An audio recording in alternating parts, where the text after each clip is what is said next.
video scope for November 2013. This is the video scope for Aries. So for Aries, quick overview is you've got new moon eclipse on the 3rd of November.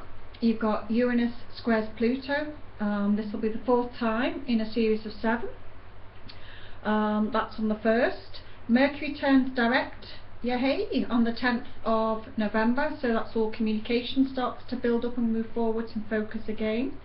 You've got Jupiter turning retrograde on the 7th of November, and you've got Neptune turning direct on the 13th. So it's going to be a very, very busy month. This month is a game changer. You've got eclipses. A solar eclipse on the 3rd in Scorpio. You had a partial eclipse on the 18th of October. The eclipses drive you forward, they shift your life, they shake it up like a bag of crisps. Lots of Aries have been looking at their identity, their brand, their image, changing how they look, changing jobs. You know, I certainly feel here that at the moment for Aries, Uranus square Pluto, this is in your 10th house, sorry. This is the 4th time it's gone in the series of 7, and it's in your 10th house.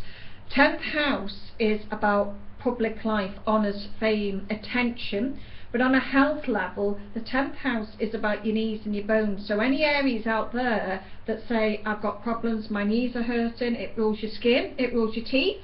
So let's hope that a few Aries don't have the dentist or have any issues with their bones in any way, or their skin. That is something that I like to look at. You know, each house represents certain things, and the 4th house is about your digestion, breast, stomach, womb area. The 8th house, which is ruled by Scorpio, is your sex organs, muscular system, reproductive needs, prostate, even for the guys. Or, you know, it can link to tax and bonds and money, but it's also around your health organs. So for anybody listening to these videos, take note that certain houses are health related or issues to do with your body. Like, I'm Pisces, I'm ruled by my feet, or, you know, any pains or I feel it is in my feet, and that's very, very true. Your 10th house is about your career. So for Aries, it's about the career, and the question you may well ask yourself is, you know, have you got the willpower, the strength to change your career, to change direction, wanting more finances, wanting something different, to get ahead in the real world?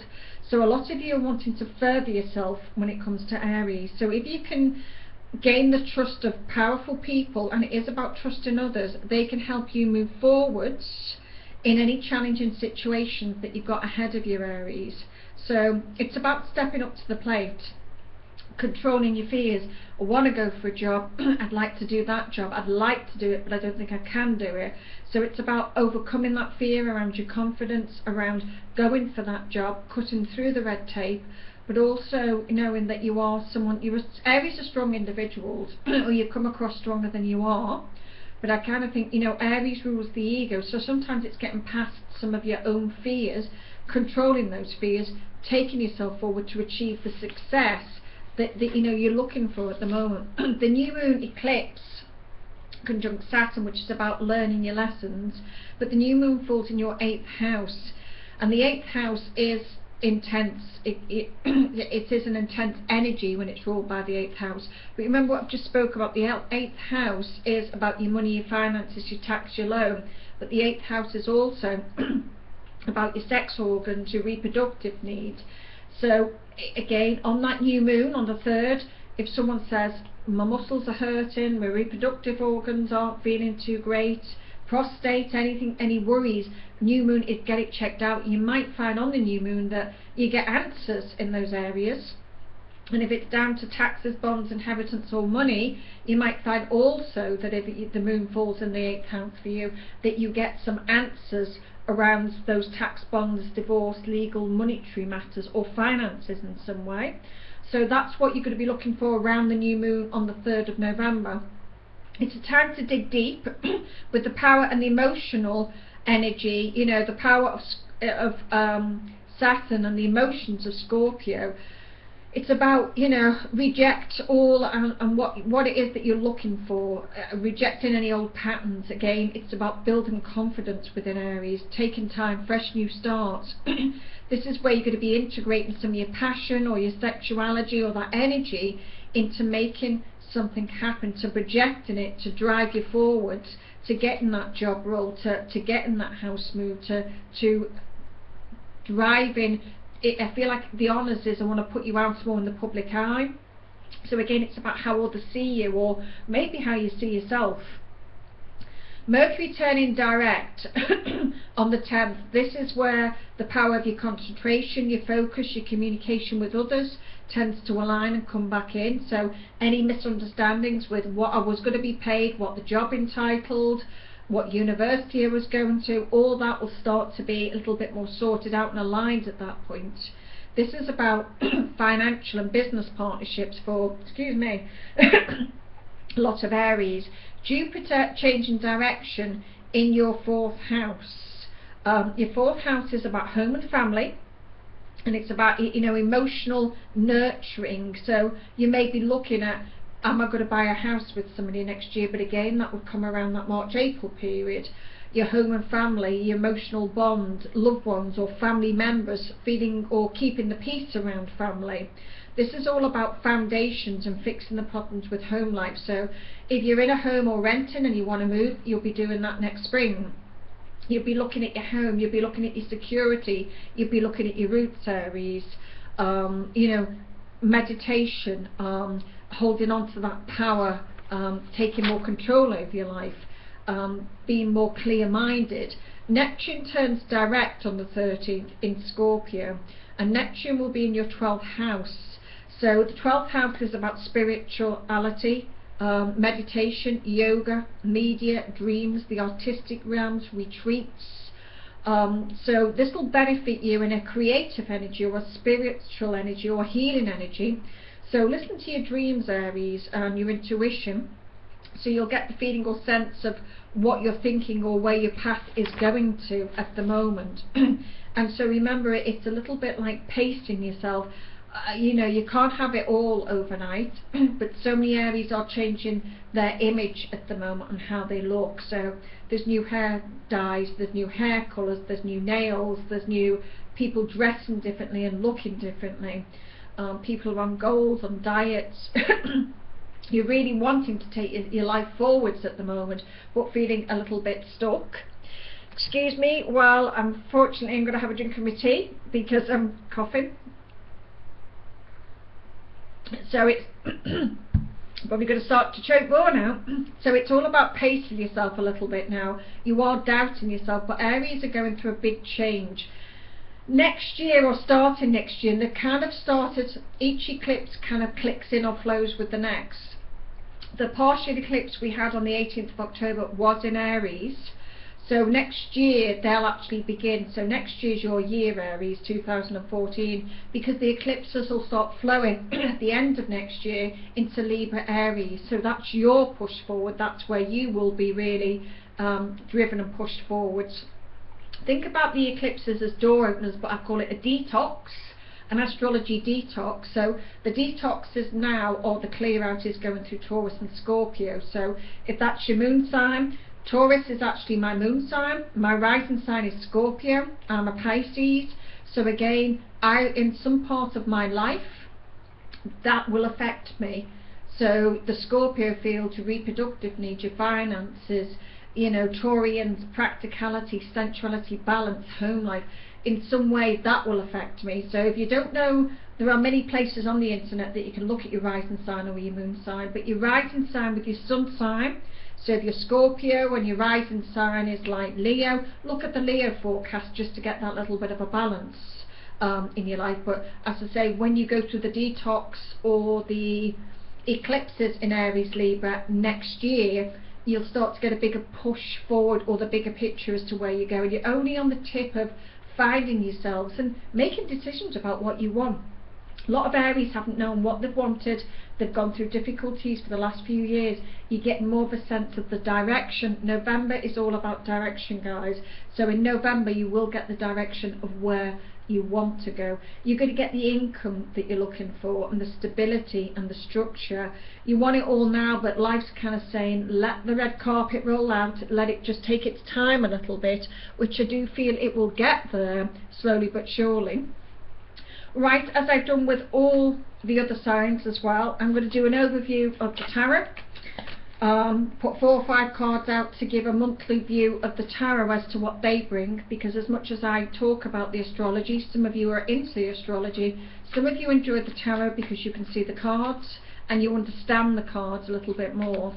So as somebody that does spiritual readings, I like to combine my readings with astrology and tarot, and I can do with or without, but people like to sometimes see an overview or a picture.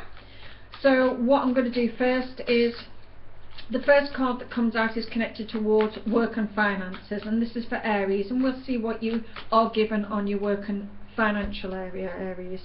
Right, the 6 of Wands. So for Aries, I like the Wands, it's passion, it's fire. You are a fire sign. So the 6 of Wands brings in good news, but it talks over the next 6 weeks. It's about you moving forwards in your life in some form, in some way as well. Look at you at the top of the mountain, at the top of your A game. So I kind of think in 6 weeks you'll feel a lot further forward than you are now. So 6 weeks is December, but I kind of think that you're in charge. There's a lion there, it's about you in control. You're surrounded by one, so it can mean that you will be surrounded by work and have an awful lot on your plate within the next 6 weeks. But this is talking work and finances, so within 6 weeks you should be in a better place with your finances. If you started a new job, you may well have been paid for it, but this is about you being on your A game or feeling a lot happier within your finances in the next 6 weeks, Aries. Right, the next card I draw is generally linked towards your emotional aspect or your emotional well-being, or how you see your emotions in around about the 2nd week or the 13th or thereabouts of November. So let's see how the emotions are rising or falling in Aries. King of Wands. See, again, this is all about you knowing your strength. The lion is linked to Leo, but it's about strength. King can be about money matters, wands or work. So this is about you knowing your strength. You may well be talking or connecting to a male. Somebody may well be authority. He could be the hierarchy, as we say, or authority figure in that realm that is connected towards your emotional well-being. I certainly think that this is about emotional energy around the workplace for you at the moment.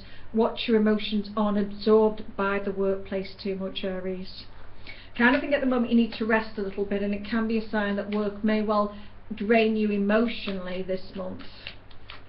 Right, communications coming in for Aries for November, around about the 3rd week, because don't forget we've got the retrograde, which will take up and hold and delay your communications till after the 10th at least, but the 10th is the gateway opening. So this is about communications. So 8 of Swords is not a great card. There's somebody trying to get movement. The birds are associating the movement, but the person is stuck and restricted. So communication wise, you may not be the time for you to speak up and say what you want. It's probably given me still a feeling of holding back.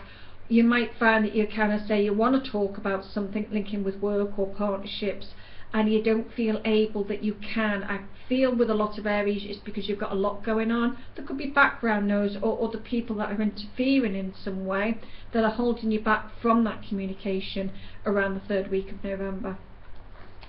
Right, let's see what challenges lay ahead as well for you when it comes towards November. So we'll have a look at the challenge aspect and see what challenges occur or crop up for Aries in November. The Devil.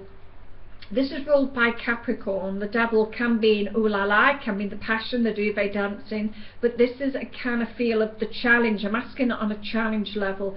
So this is about control. So what you've got to work, Aries like to be in control. They like to be the masters of their life, and they like to know what they're doing, and they're always right. Come on guys, you do. But you know, this is about you being in control or someone controlling you. I have a feeling that it's a little bit of a power struggle now, because we're in Scorpio, which is about debauchery, manipulation, control, power, You know, it's about that whole strength and power. Watch that you're not challenged, because this is a card of challenge as well, by other people or the situations. It may be telling you also to back down from the power that you normally have, Aries, just to have a little bit of a quiet life in November. So don't push yourself and don't push others too much in this instinct. Let's see what the overall view comes in for you in November, as regards a card that says what's the overall view for Aries of the month of November, and how are you going to be feeling with it all. Knight of Swords. So this is about movement. So even though you're faced with a few challenges and then good work coming in, it's certainly saying to the overall view for Aries in November is movement. It's about things moving forward. Swords are about your mind. They're never what I call an emotion. Sometimes swords can be obstacles, but this is the knight is about someone drawn forwards. Knights are offers, it's movement. So I kind of feel the overall view for Aries is about there's going to be movement, which you kind of think that your life's been stuck for a while. Choices and options, you've just about stepped forward into making your options around that lunar eclipse on the 18th, but this is about the overall view for you is that things are going to move forwards, and this is about flight, it's about things starting to speed up. So November on the whole for Aries is about work and money and change. It's not a bad view for you, and I kind of think that things will start to settle down more so when you go into next year. Your image, your body is ruling Aries, so a lot of face changing, hair changing, makeup changing, nail changing for the ladies, or identity in some way. So you're looking and feeling different, so it'll give you the confidence for that new job. But again, maybe it's ego boosted, but I certainly feel here that literally Aries are going to shine a little bit more and feel a lot happier with themselves personally. So to next month's scope, I wish you a wonderful month of November, dear Aries. Take care, watch that health. Remember what I've said about the 4th house, digestion, breast, stomach, the 10th house, your knees, your bones, your teeth. There's lots of health issues connected to Virgo at the moment. So take care and have a wonderful month of November, and good luck on your journey. Until next month, bye bye for now.